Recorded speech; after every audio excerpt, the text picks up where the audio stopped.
Bienvenue dans cet entretien spécial IATF 2025 consacré à la digitalisation des banques africaines. Dans cet entretien spécial, nous avons l'honneur d'accueillir M. Abdelwahab Chbel. Vous êtes consultant stratégique des technologies bancaires et des banques digitales.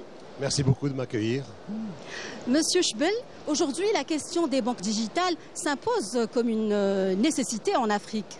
Absolument. L'Afrique a pour principale ambition de développer un libre-échange entre ses citoyens et quoi de mieux que la digitalisation pour accélérer les mouvements des capitaux. Mais cette accélération, elle peut aussi se faire par les banques traditionnelles, mais avec les banques digitales, on ne néglige pas, donc on permet d'accélérer, mais on ne néglige pas tout ce qui est surveillance, blanchiment d'argent, financement du terrorisme. Donc, accélération, mais aussi contrôle. Et la digitalisation donc, devient un facteur important et incontournable en fait, pour le développement de l'économie en Afrique. Et aujourd'hui, on en est où justement dans ce domaine en Afrique?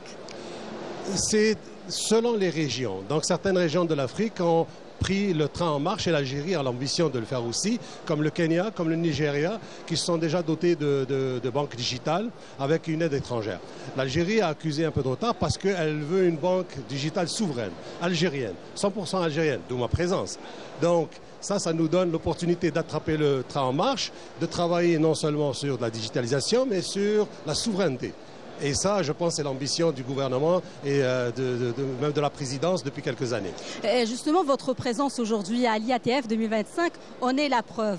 Oui, absolument. Et j'étais très heureux quand on m'avait appelé pour me dire « Voulez-vous venir ?» J'étais venu il y a quelques mois, il y avait un salon des fintechs, c'est-à-dire des technologies financières, pas loin d'ici, à la Grande Mosquée. J'ai visité, j'ai rencontré des gens, j'en ai parlé, j'ai parlé un peu de cette ambition. On m'avait dit, écoutez, l'Algérie, elle se positionne pour des banques digitales. Et donc, immédiatement, tout ce que moi je préparais a été réorienté. Et quand j'ai reçu l'appel, je me suis dit, il y a des gens qui écoutent et c'est très intéressant. Justement, quel sera l'impact de ces banques digitales sur l'Algérie, mais aussi sur le continent africain? Une banque traditionnelle ne va pas pouvoir, par exemple, ouvrir une succursale dans n'importe quel coin éloigné de l'Algérie. La banque digitale, elle n'ayant pas de succursale, elle n'obéit pas à cette contrainte. Donc, un des premiers impacts, c'est l'inclusion. C'est que tous les Algériens vont pouvoir être inclus dans un monde financier, ils vont pouvoir gérer. Il y a aussi tout ce qui est intégration de l'informel. L'informel, comme au Kenya, comme au Nigeria, comme dans la plupart de ces pays-là. Donc l'informel fait partie de l'économie et la banque digitale permet justement d'aller résorber. Comment? C'est parce qu'elle travaille sur réduire le cash qui est en circulation. Si à chaque fois que vous payez un café, vous faites vos courses de la semaine ou vous achetez un réfrigérateur, vous utilisez une façon électronique de payer, automatiquement, la masse de circulation, la masse de cash en circulation va se réduire et automatiquement, l'informel va petit à petit aller rejoindre ce monde financier et donc obéir aux règles. Sans pour autant augmenter le contrôle. Mais on est là donc pour essayer de faire en sorte que tout le monde s'y retrouve. Justement, vous avez un savoir-faire, des compétences dans ce domaine, sachant que que cela fait 35 ans que vous êtes au Canada, à Montréal précisément. Oui. Parti d'ici, diplômé de ce qu'on appelait à l'époque l'INI, l'Institut national d'informatique. Aujourd'hui, c'est l'ESI, École supérieure. J'ai travaillé, je pense, quelques années ici, puis parti au Canada, donc depuis 35 ans. Et rapidement, donc, j'ai été amené à travailler dans le monde bancaire, différentes banques. J'ai même été chef de mission pour aller travailler à Société Générale en France pour aller les aider pour certaines choses. Donc tout ça a permis d'accumuler un savoir-faire dans le domaine technologique, qui est mon domaine d'origine, mais aussi dans le domaine bancaire, qui est un domaine que j'ai développé par la suite. Alors pour tout ce qui est produits et tout ça bancaire, mais la digitalisation, elle vient maintenant consolider tout ça. Justement, vous avez aussi un projet dans ce domaine que vous voulez soumettre. Oui, absolument. Donc je suis porteur d'un projet et très heureux aussi de l'accueil qui m'a été réservé. Il y a eu des acteurs qui se sont levés, comme le CREA, qui est pas loin d'ici d'ailleurs, et qui m'accompagne là-dedans, comme certains autres intervenants, comme le ministère de de l'économie de l'information et des startups comme le ministère des Finances. Donc il y a eu quelques acteurs qui se sont levés en disant ok, on veut être porteur de ce genre de projet, on veut y contribuer. La Banque d'Algérie m'a accueilli aussi à bras ouverts. Ça a été, moi je pensais que ce serait très très très compliqué, mais au contraire, là, ça a été facile donc de pouvoir les rejoindre, leur parler et les écouter surtout. Alors il y a un mouvement, je dirais, très positif pour la numérisation en Algérie et pour le bancaire, qui est peut-être un des domaines qui reste à moderniser d'un point de vue numérique. Je ne dis pas que pour les banques digitales, les banques traditionnelles le sont, mais pour ce qui est numérique, je pense qu'on a, et comme je disais tout à l'heure, on a un train à prendre. Il est là. Alors, comme c'était le cas pour l'informatique avant, peut-être pour lequel on avait pris un peu de retard, la digitalisation des banques, on y est. Et donc, ce serait l'occasion de le prendre. Mais peut-être, quels sont les freins, justement, qui entravent cette digitalisation? En fait, traditionnellement, disons que ce qui est plus présent en Algérie, ce sont les banques traditionnelles. Donc, avec une vitesse d'adaptation qui est un peu plus lente, ce qui est normal, ce sont des mastodontes. Alors, il y a, je pense, besoin que les acteurs se familiarisent avec cette notion de digitalisation, qu'elle ne représente plus une menace. La Banque d'Algérie le comprend très bien en légiférant. Et donc, c'est peut-être ce mouvement-là d'un peu de crainte qui persiste et qu'il est nécessaire d'apprivoiser un peu pour avoir en fait cette poussée-là pour que ça devienne concret. On peut mettre... En tout cas, on a l'ambition de mettre en place une banque digitale très rapidement. Donc, je crois que si on arrive à apprivoiser les différents acteurs, on peut y arriver. Justement, l'Algérie a pris le train en marche. On le voit bien qu'il y a beaucoup d'avancées dans ce domaine. Qu'en pensez-vous? Oui, et on voit il y a beaucoup d'initiatives personnelles. Donc, il y a des plateformes de paiement qu'on voit émerger ici et là.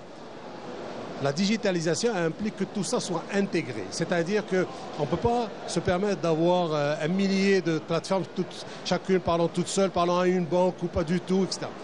Une banque digitale, par ce qu'on appelle une architecture ouverte, c'est-à-dire elle permet aux autres de se connecter, elle aide à construire un écosystème donc, digital autour de tout ce qui est technologie financière, assurance, paiement, dépôt.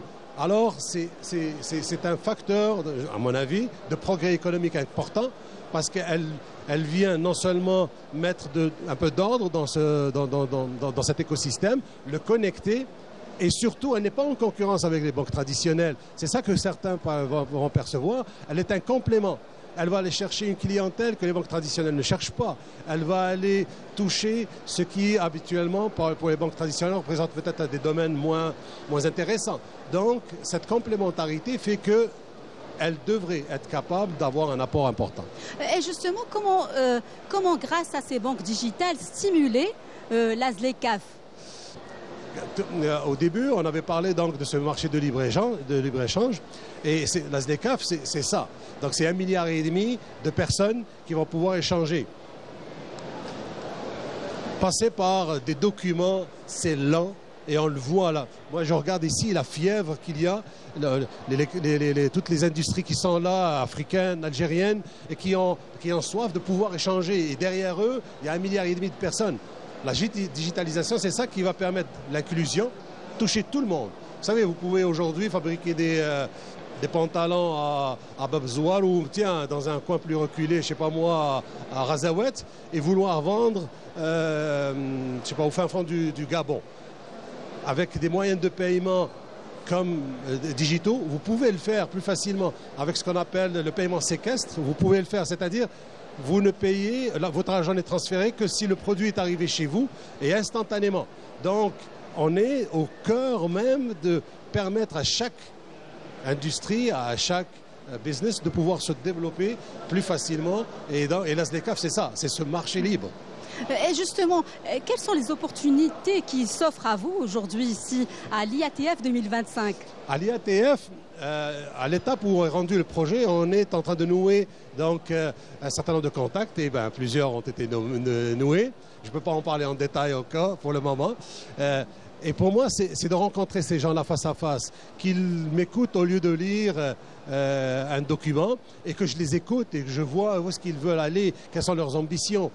et autant africains qu'algériens. Donc là-bas, on est un, donc je pense que vous leur parlez demain, donc avec qui on parle, l'Afrique Sempor, donc on est un autre, la BDA, on est un troisième, mais la BDA est moins inclus parce qu'elle ne finance pas les projets qui se déroulent dans le monde arabe, hein, curieusement. Mais c'est quand même un acteur qui permet d'avoir des liens. Donc voilà, et ça c'est une opportunité unique. Moi, c'est ça, quand j'ai reçu la nouvelle, j'étais heureux de venir ici. Oui.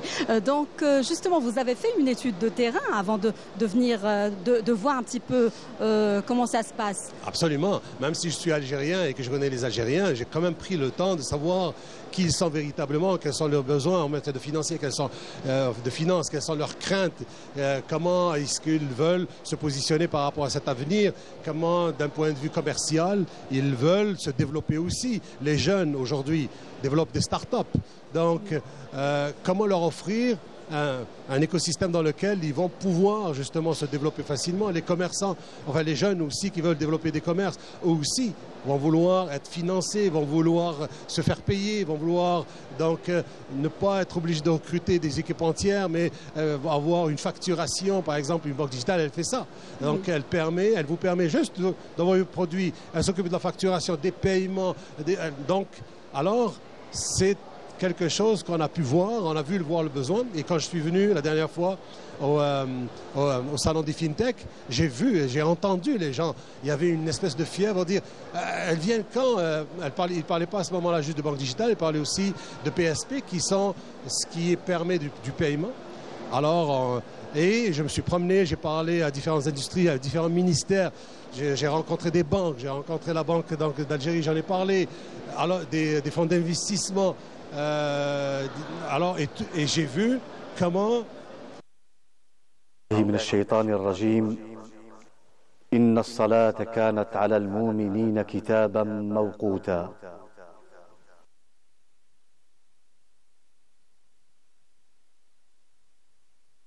الله أكبر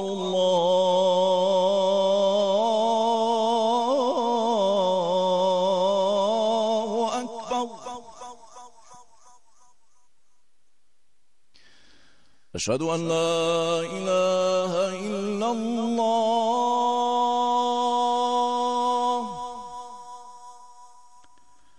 أشهد أن لا إله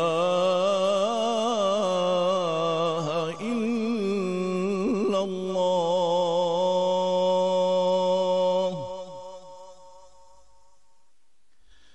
أشهد أن محمدًا رسول الله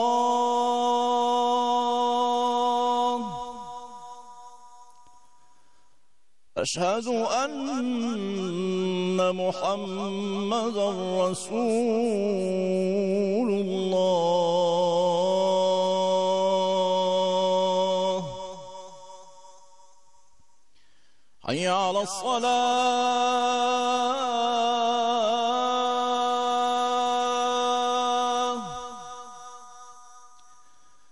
حي على الصلاة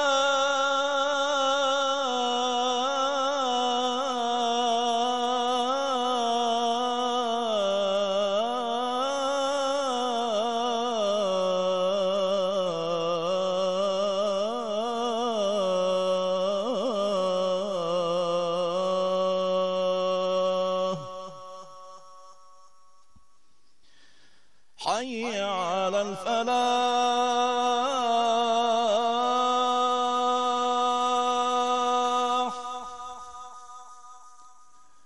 حي على الفلاح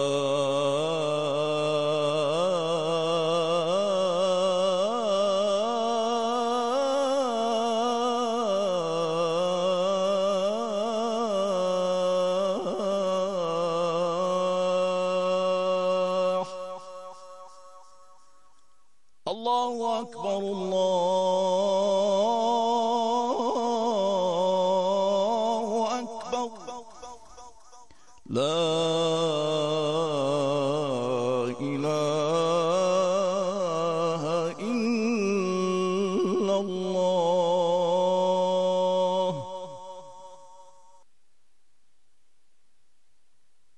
اللهم رب هذه الدعوة التامة والصلاة القائمة آت محمدا الوسيلة والفضيلة وابعثه مقاما محمودا الذي وعده. Plutôt l'impatience de voir quelque chose.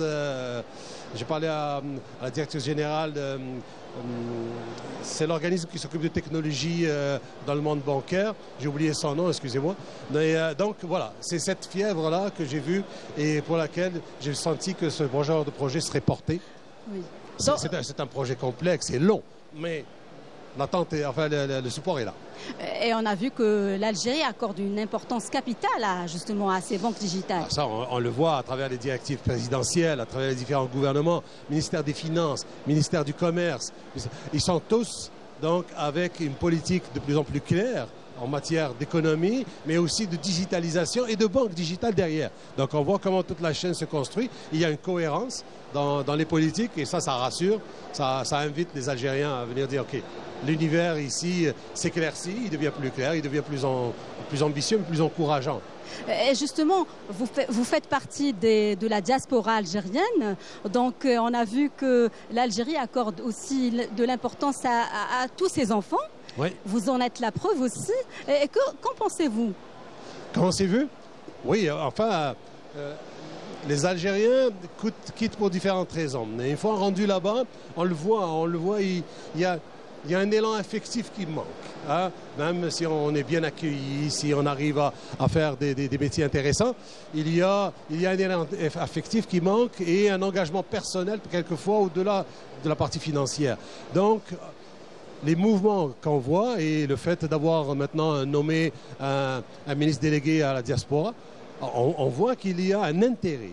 Et ça me rappelle l'Inde, il y a maintenant une 10-15 ans, quand ils ont décidé que dans leur plan de développement, la diaspora indienne sera incluse. Et ils ont mis en place les moyens. Ils n'ont pas demandé à la diaspora de se déplacer, certains l'ont fait, mais la contribution même à distance pouvait se faire. Et là, ça a été intégré dans l'économie. On voit l'Inde aujourd'hui, comment ils ont réussi donc à sortir, donc ils sont dans le cadre du BRICS, mais on voit comment la diaspora peut contribuer, pas en remplaçant les Algériens, mais en venant apporter ce que les Algériens ont moins et apprendre des Algériens ce qu'ils ont et qu'on n'a plus. Donc, voilà. Donc vous avez répondu à l'appel bien sûr de la patrie. Oui. Et la prochaine étape? Prochaine étape, c'est mes enfants. Mes enfants aiment l'Algérie beaucoup. Hein. Donc, ils s'y intéressent. J'en parlais un peu plus tôt. Ma fille la plus jeune est dans le domaine sportif. Elle fait partie de l'équipe nationale d'Algérie. Donc, et elle représente l'Algérie. Mon autre fille, elle est dans le domaine de la mode et puis du marketing. Elle aussi, elle a l'ambition de venir me rejoindre par rapport, l'ambition, disons, de contribuer à cette initiative-là. Mon fils, qui est dans le domaine du foot, rêve d'une académie de foot en Algérie. Vous voyez comment est-ce que ça n'est pas juste les parents, c'est aussi la deuxième génération qui dit pourquoi pas, on a quelque chose là-bas auquel on peut contribuer. Il y a une tendance justement ces dernières années, on a vu que beaucoup d'Algériens reviennent au pays. Oui, c'est le cas. On voit qu'il y a des retours. On ne voyait pas ça il y a peut-être 15 ans ou 20 ans. On voyait une masse de départ, mais on voit quelques retours parce qu'il y a des opportunités maintenant en Algérie intéressantes, valorisantes. C'est-à-dire que ce n'est pas juste de faire de l'argent, c'est aussi de faire quelque chose qu'on aime et de pouvoir le positionner comme un objectif de vie, de carrière. Et ça commence à être offert en Algérie. Disons que c'est inégalement réparti. Alger, on le voit beaucoup. Plus on s'éloigne d'Alger, moins c'est encore, mais ça viendra. On le voit, parce que je me promène aussi à travers l'Algérie. Hein, donc, Oui, il y a toujours ce lien indéfectible avec la mère patrie. Oui, ce lien, quand on est plus jeune, quand je suis parti, on avait l'impression d'être parti pour toujours. Mais ce lien-là ne meurt jamais. Hein, et à un moment donné, il se réveille, et puis il est là. Je pense à quelqu'un que je connais qui est Omar Aktouf, qui était professeur au HEC de Montréal, qui toute sa vie a essayé de contribuer, qui est décédé, qui n'a pas eu l'occasion peut-être de revenir justement compléter ça. Mais bon, ça c'est une autre... Et justement, M. Chebel, quelles sont vos attentes par rapport à l'IATF 2025, cet événement exceptionnel organisé, accueilli par l'Algérie? J'espère que les discussions que j'ai pu avoir pendant l'IATF vont avoir une suite. j'ai aucune raison de croire le contraire. Pourquoi? Parce que des rendez-vous ont été pris pour la suite. Donc pour moi, mes objectifs sont à 100% répondus par l'ATF, par les rencontres que j'ai pu faire, par les discussions et les rendez-vous que j'ai pu avoir. Je crois que j'ai été témoin de quelques discussions, que ce soit au niveau africain, où les gens ont été impressionnés par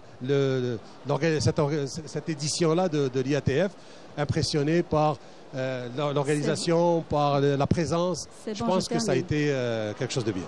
Donc, Monsieur Chebel, justement, comment, selon vous, les pouvoirs publics doivent accompagner ces banques digitales, ce processus? Je pense qu'une des premières choses, c'est que les portes s'ouvrent un peu plus facilement. Il y a évidemment des contraintes qu'il faut respecter, il y a des conditions qu'il faut respecter, mais moi, ce que j'ai reçu comme...